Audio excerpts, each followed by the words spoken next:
Get out of the water. Hands where I can see them.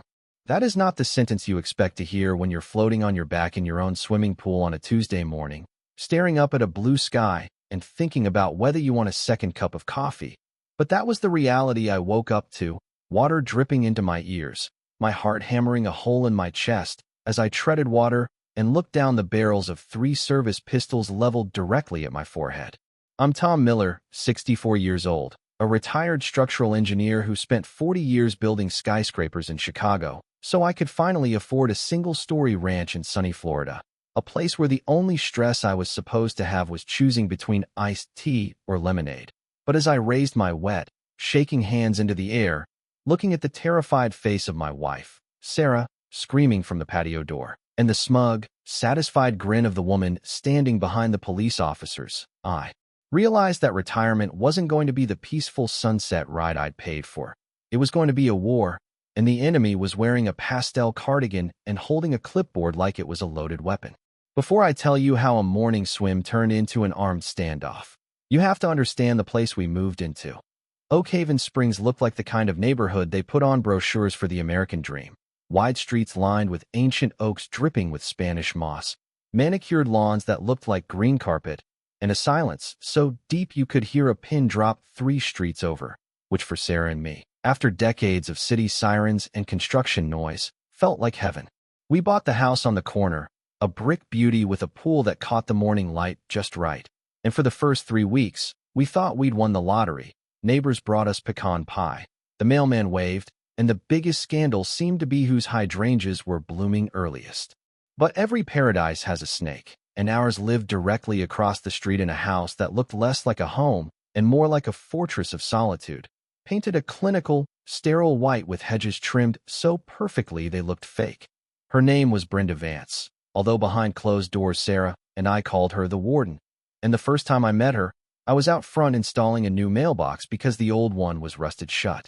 I heard the click-clack of heels on pavement, a sound I would come to associate with immediate rising blood pressure, and I turned to see a woman standing at the end of my driveway, sunglasses perched on her nose, inspecting my work with the intensity of a bomb disposal technician.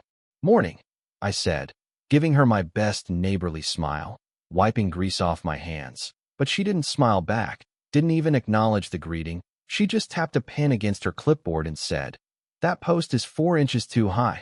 Mr. Miller, the Oak Haven aesthetic guidelines clearly state a maximum height of 42 inches from the curb.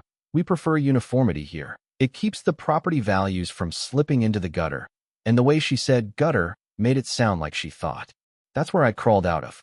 I laughed, thinking she was joking, and said, "Well, Brenda, I'm 6'3". I just didn't want to bend down so far to get the bills."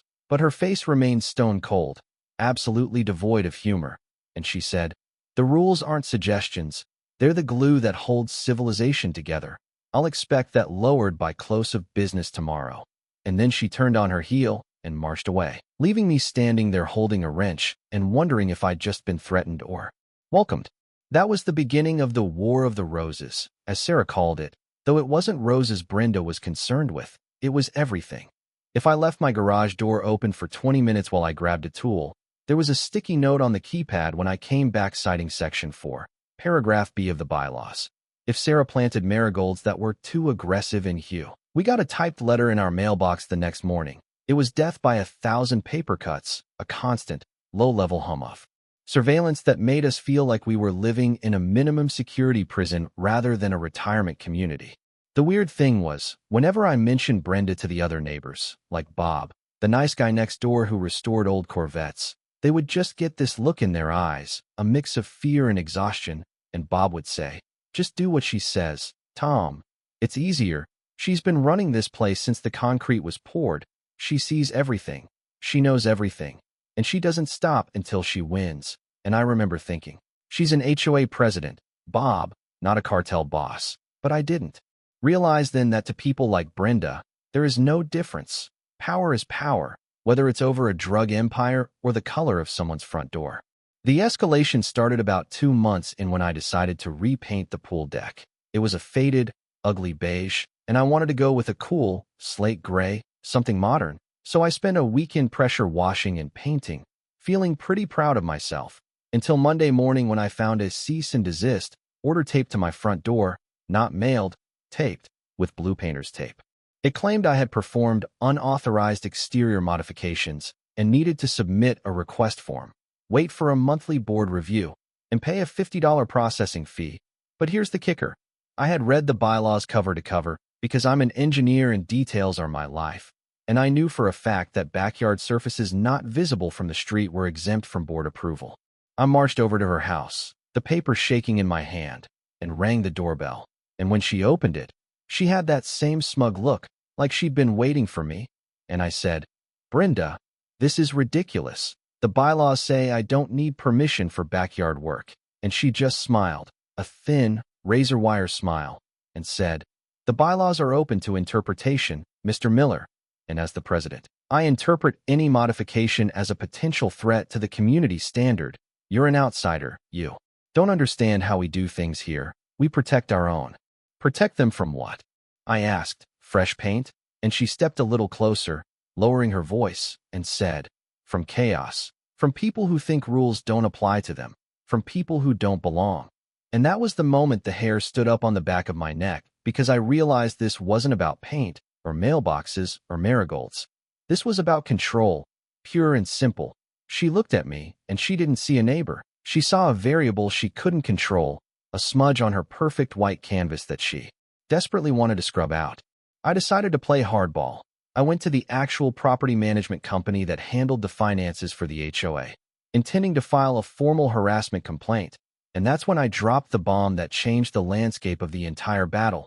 The property manager, a tired-looking woman named Karen, ironically, looked at me confused and said, "Mr. Miller, Brenda Vance isn't the board president. She was voted out 3 years ago after she tried to fine a family for having a therapy dog. The current president is Dave Henderson.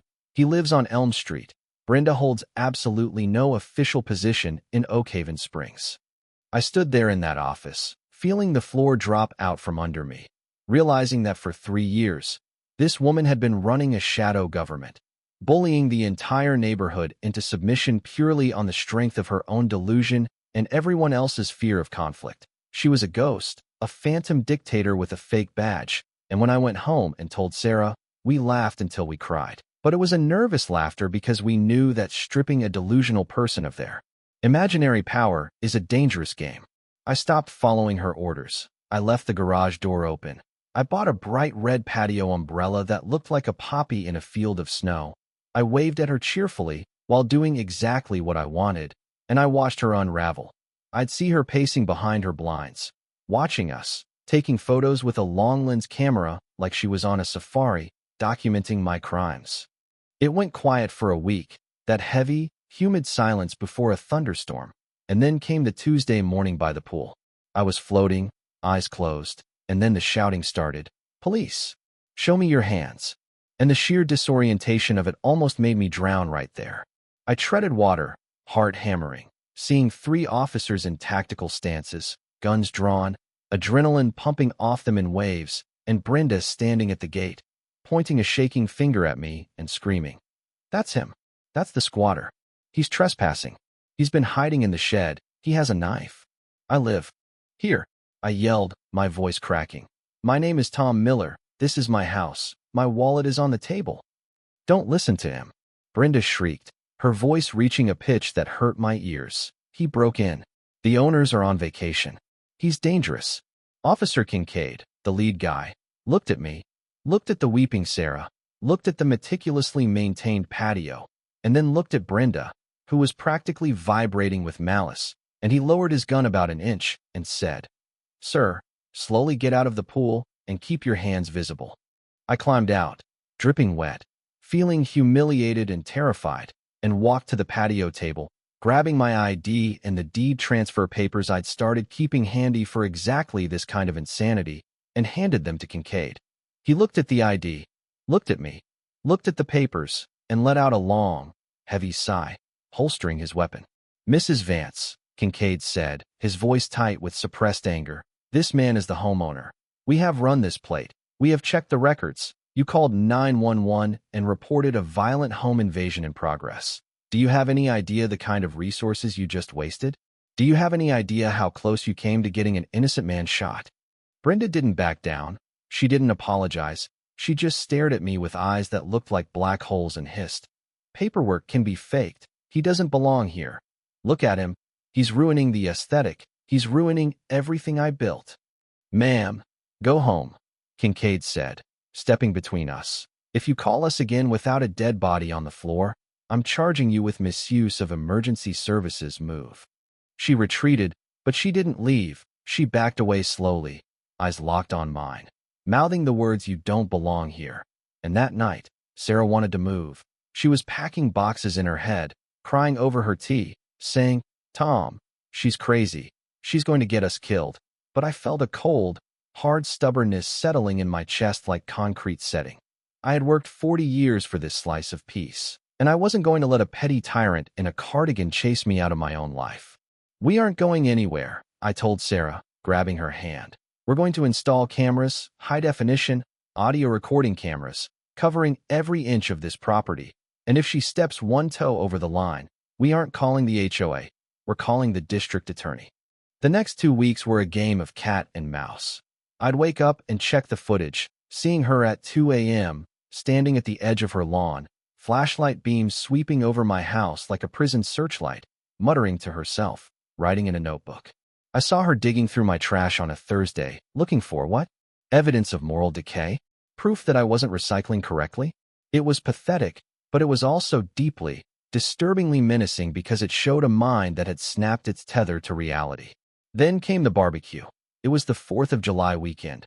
We had our daughter, Jessica, and our 2 grandsons, Leo and Sam, running around the backyard, splashing in the pool, burgers sizzling on the grill, the smell of charcoal and sunscreen filling the air.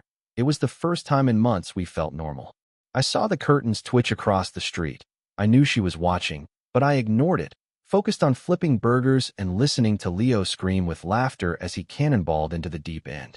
And then the music cut out, not because the speaker died, but because a voice cut through the air, sharp and loud.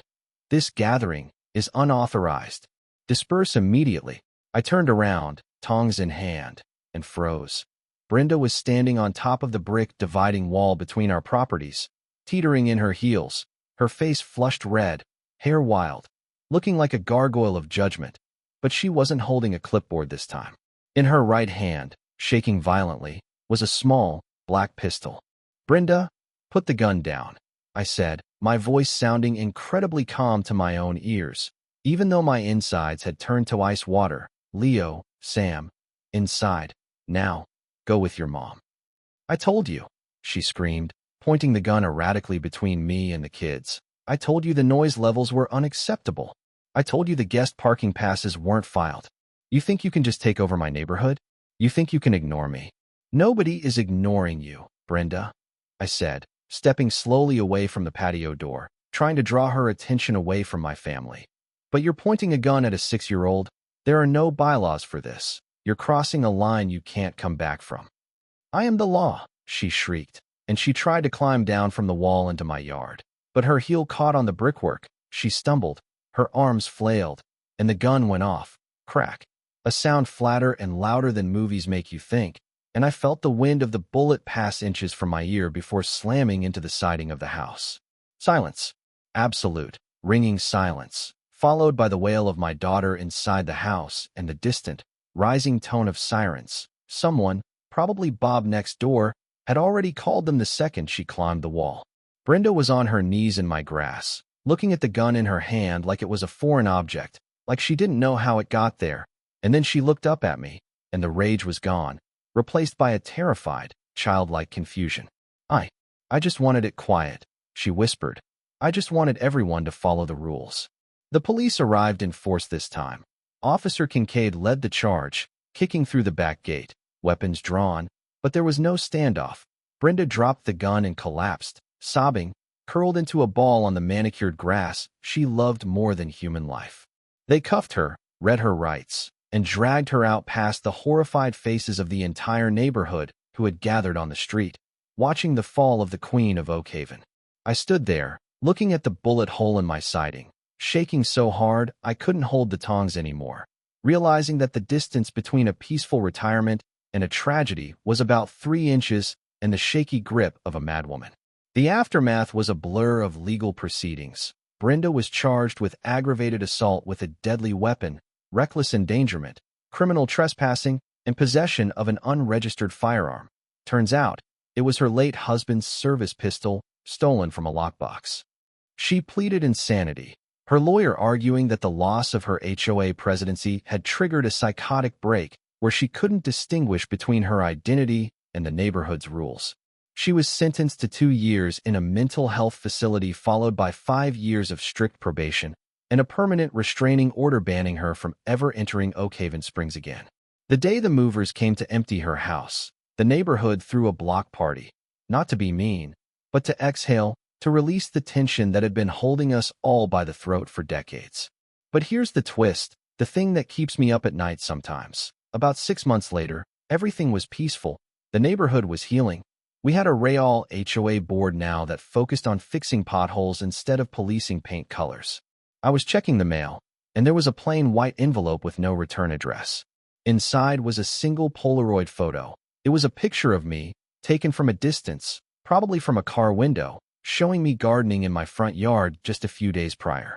On the back, in handwriting that was shaky but unmistakably hers, were the words, "The roses are looking better. Keep them trimmed." I called Kincaid immediately, my hands trembling. They traced the letter, checked the facility. It turned out Brenda had earned day pass privileges for good behavior and had used her few hours of freedom to rent a car, drive 2 hours back to Oakhaven, snap a photo of me, and mail it, just to let me know she was still watching. Just to let me know that even locked away, she was still the warden. They revoked her privileges, added time to her sentence, moved her to a higher security ward, but the damage was done. The illusion of total safety was cracked. We didn't move, though. We didn't run. Sarah and I talked about it, and we decided that fear is just another form of control, just another bylaw Brenda was trying to enforce on us, and we weren't going to follow it. So I still garden. I still swim in the morning. I still paint my patio whatever color I damn well please. But now, when I hear a car slow down outside, or the click of heels on the pavement, I don't just smile and wave. I check the camera feed, I check the locks, and I remember that the most dangerous people in the world aren't always hiding in dark alleys. Sometimes they're right across the street, hiding behind a perfectly trimmed hedge and a smile that doesn't reach their eyes, convinced that they are the only thing. Standing between order and chaos. It makes you wonder, doesn't it? How many Brendas are out there, sitting on HOA boards, clutching their clipboards, waiting for the moment they feel their power slipping so they can reach for something stronger than a fine? Have you ever had a neighbor who valued the rules more than human life? Tell me I'm not the only one who's had to fight a war for the right to swim in my own pool. Drop a comment below. I read all of them, because honestly, I think we need to start keeping a list. Stay safe, watch your six, and for God's sake, check your HOA bylaws before you buy.